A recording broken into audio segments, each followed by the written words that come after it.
show you.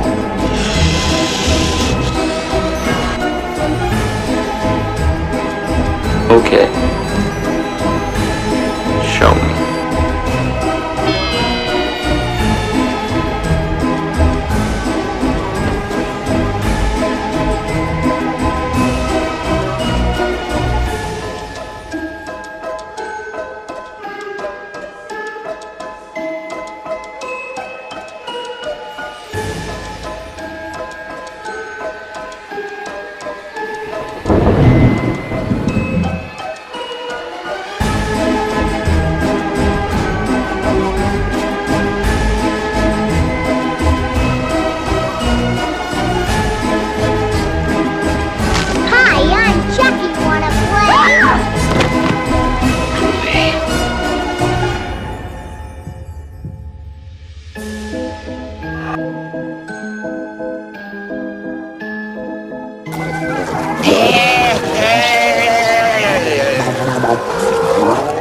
It's showtime.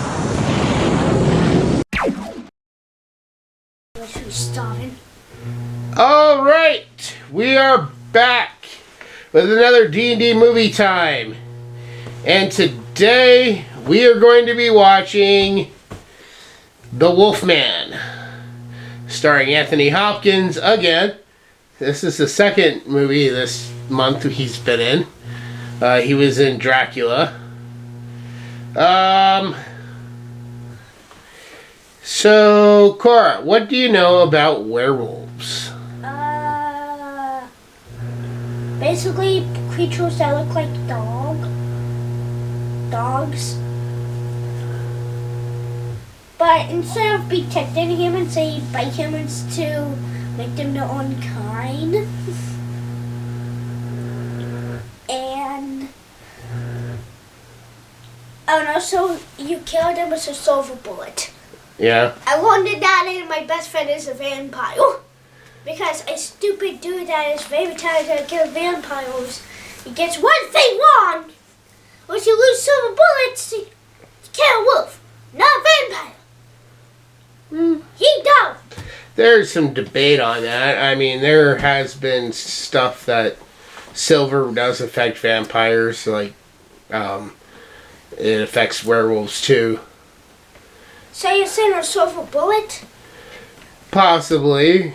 Yeah, like I said, there's some speculation. If you watch Blade, I believe that they say silver can hurt a vampire. Yeah, but It may not kill the vampire, but it would hurt the vampire. So, but yeah, we are watching The Wolfman tonight, and it is all about werewolves. So, when we come back from watching the movie, I want you to answer a very important question. Yeah. If you had the choice between being a vampire or a werewolf, which would you choose? So when we come back, I want you to answer that question. Okay. So you ready to watch this movie? Okay, but I'm going to get a spoiler in it. No, just wait. Are you ready to watch the movie? Yeah, of course. Can you do your best werewolf impression? Nobody can see you down there.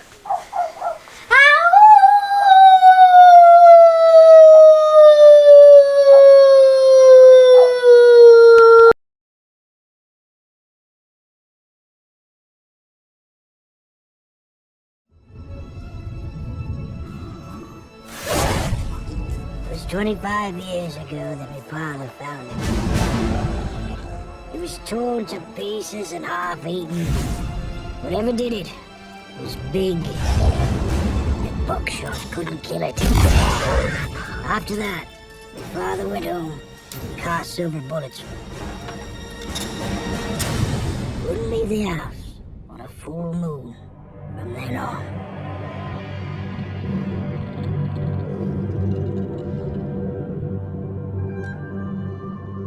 Lo and behold, prodigal son returns. Hello, Father. I've come for the funeral. What happened? Your brother's body was found in a ditch. He'd been torn to pieces. If there's anything you need, please let me know. I want to know what happened to him. Francis Aberline, Scotland Yard. I cannot stress enough the mortal peril you're in. What kind of animal could have done such a thing? You're risking your life. Darkness comes for you. It's been quite seriously injured. Thank you for staying with me.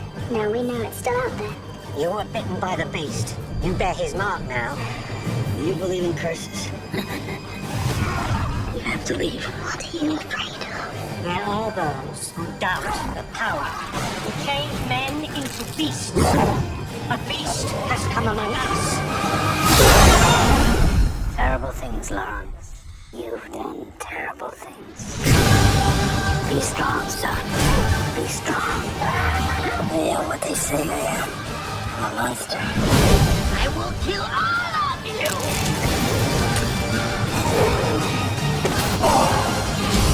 Let me help you.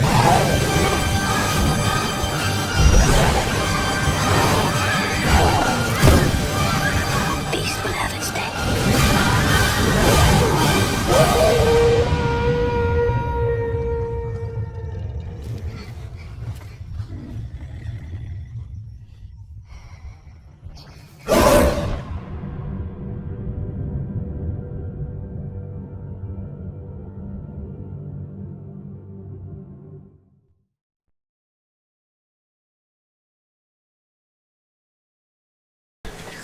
Alright, so we just finished The Wolfman.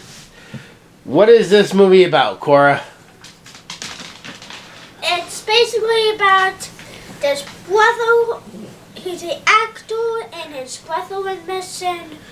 And then, I don't know if I'm skipping a couple scenes, but a couple minutes later, he goes ahead, finds out his brother is dead, and what else?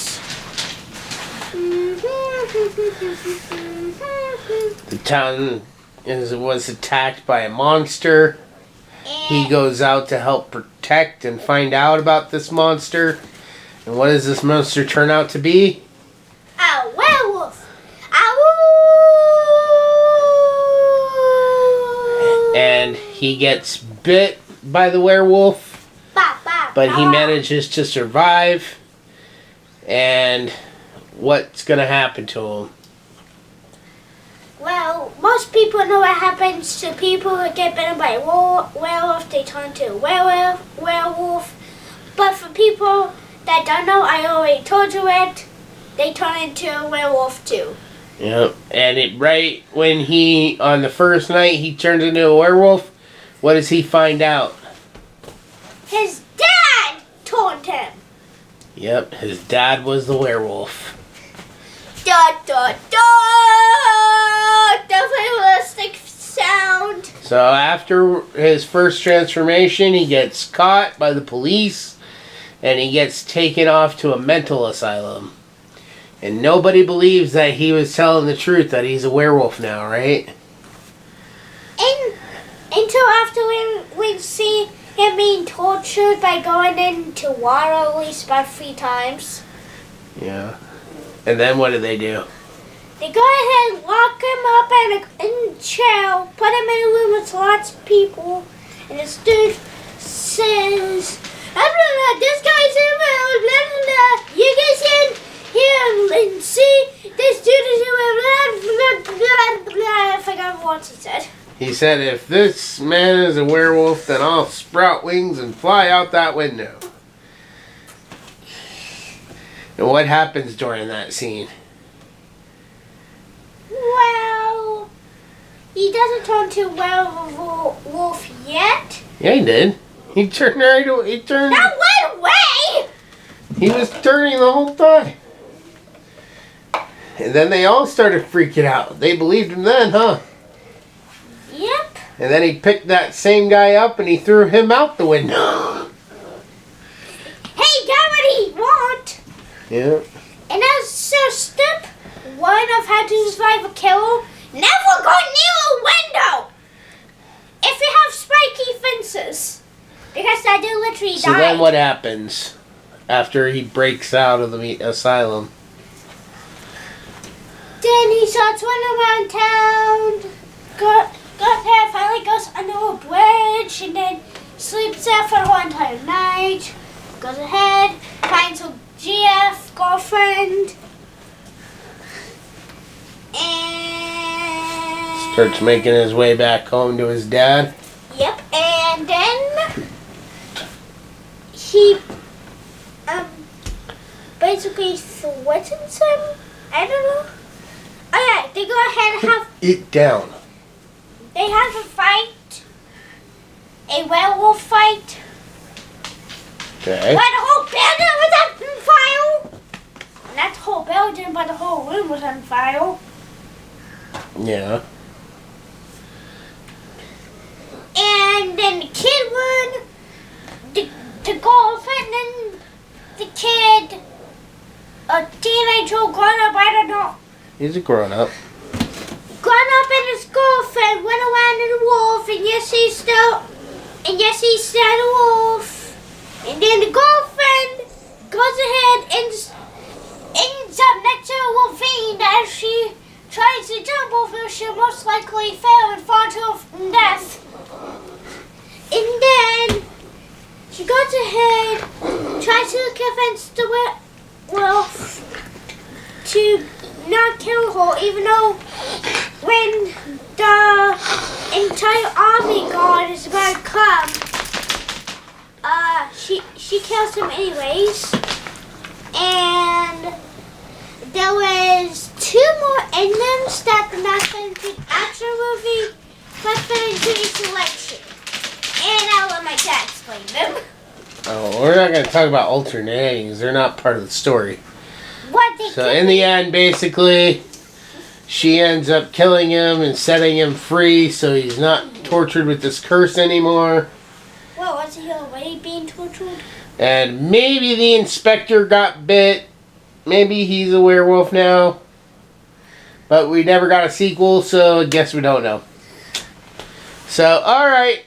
We're going to take a quick break, and when we come back, we will give our final score. Bye! Looking for something to pass the time? Need something good to read or listen to? To get you ready for Halloween. Do you like famous slashers like Jason, Freddy, Michael, or Ghostface? Do you wish there was something new and original that you could read on your phone or tablet? Or perhaps you like to grab a scary book and read by candlelight?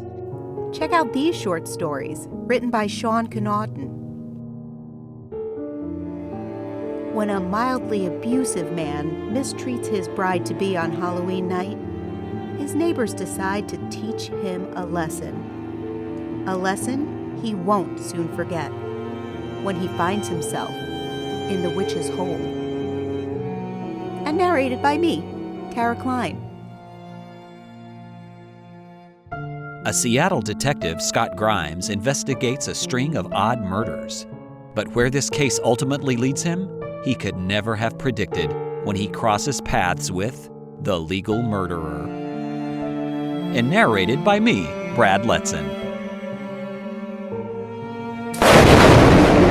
Join the Dunn family as they make their way to a vacation home for a weekend trip. However, when the sun goes down, things seem to get just as dark inside as outside. Stay with the Dunns and see if you can make it through The Mansion. Audiobook narrated by Dylan Poor. This story follows Sir Godwin as he and a small group transport a lovely princess out of a soon-to-be war zone, and as they travel they must pass through some woods. However, things grow darker and more sinister the deeper into the woods they go, and they find what some believe to only be known as the Legend of Fort Blood. Narrated for you by Angela Strauman.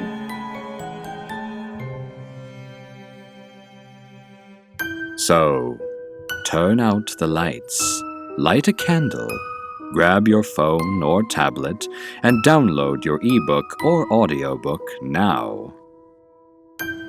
Currently available all year round on Audible, Amazon, and iTunes. So don't miss out, and grab your copy today.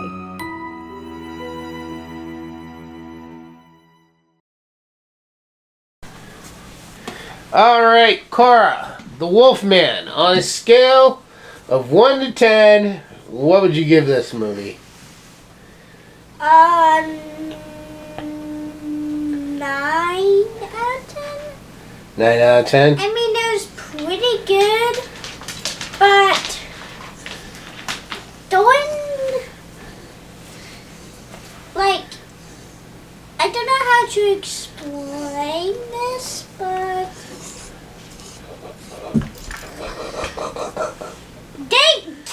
couldn't they just made the werewolf look more like a dog? I mean, get it. They got man. They wanted it to look like a wolf, a big wolf man. It's called the Wolfman. It's not supposed to look like a But wolves wolf. are literally like a dog. Woof woof. Yeah, but it's not a full wolf. It's a werewolf, half man, half wolf. That makes no sense. Just wait till you see the werewolves in Underworld. When we get to Underworld. I'm sure if they just look like a human was full, I'm gonna literally freak out and eat myself to my. Did you have a favorite scene? I would probably say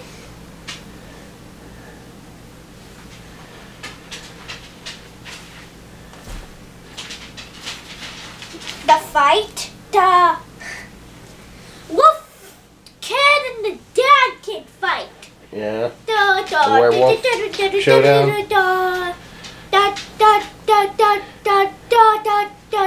Did you have a favorite character? Sun werewolf. Ow! The main guy? Yes. Mm. Ow! Alright, well, moving on to my score. On a scale of 1 to 10, I'd have to give the Wolfman. And this is my first time watching it, so probably a 9 out of 10. I have seen some better werewolf movies, but there aren't a whole lot of werewolf movies out there, but yeah, I liked it. I'd definitely check it out again. My favorite scene was probably that one scene like that we were talking earlier where the asylum guy is trying to say, oh, he's crazy. He's not really a werewolf. And he's turning in the background as everybody watches in terror as he starts transforming into the werewolf in front of them. And then, the end of that scene when he throws the dude out the window was pretty funny since the guy said he would fly out the window. Hey, someone could make. I really like the inspector's character a bit. I probably would have liked the character of Gwen a bit more, but it was a little confusing on some of the stuff going on with her. Like, was she? Because it seemed like the father loved her too. So it's like, was she with the brother, the father, or the main character? Because it seemed like the main character and her had a thing too going on. So, was she just with everybody? Was everybody in love with this girl? I don't know. But, yeah. Alright, so that... Oh, wait. I forgot. I was going to ask you a question. Cora, tell the audience. Would you choose to be a werewolf or a vampire? I'll be a vampire because you can literally fly. You can Only certain adaptations of vampires fly. Well, you can fly. You can literally. I think you can climb walls. Well, And you can climb walls as a werewolf too. You just dig your claws in. yeah, but if werewolves looked like more like a dog, then I literally disguise myself as a dog. Well, they don't. They look like dog people. Yeah, and I want to look like a dog. What? So you want to be a werewolf then? Yeah, but I don't want to look like a human dog. I want to just look like a dog. See, vampires have to drink blood. Like, probably daily. A werewolf, you're only affected by werewolfism, like lycanthropy, 3 days a year, 3 days each month or something. During the 3 nights of the full moon. So, I'd go with werewolf. I want to literally make it look like I'm a dog. I think werewolves are stronger and better than vampires. Hey! But vampires do have a longer life. Although there's some iterations of being a werewolf where they say that werewolves have longer lives too. Not immortal like vampire, but you can live longer. I think you age slower. But anyways, alright, that's going to go ahead and wrap up this episode. When we come back next week, Cora and I will be taking a trip to the Opera House. Wait, what? Yep. We're going to the Opera House. Alright, see you all in the next episode.